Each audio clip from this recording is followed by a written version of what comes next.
సూర్యుడు ఆరోగ్యమును, చంద్రుడు సంపదలను నొసగును. మంగళుడు వ్యాధులను నివారించును. బుధుడు పుష్టి నొసగును. బృహస్పతి ఆయువును వృద్ధి చేయును. శుక్రుడు భోగములు నొసగును. శనీశ్వరుడు మృత్యువును నివారించును.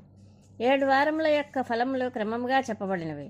ఆయా దేవతలను సంప్రీతులను చేయటం వలన ఈ ఫలములు ప్రాప్తమగును. ఇతర దేవతలకు చేయి పూజలకు ఫలమును ప్రసాదించేవాడు పరమశివుడే. దేవతలను ప్రసన్నులను చేసుకొనుటకు 5 పూజా విధానములు చెప్పబడినవి. ఆయా దేవతల మంత్రములను జపించుట మొదటి పద్ధతి. వారి కొరకు హోమం చేయుట రెండవది.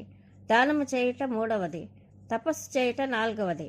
ఏదైనా వేదిక మీద ప్రతిమయంది గాని, అగ్నియంది గాని, లేక బ్రాహ్మణుని యంది గాని ఆరాధ్య దైవమును భావన చేసి షోడశోపచారములతో వారిని పూజించుట, ఆరాధించుట 5వ పద్ధతి.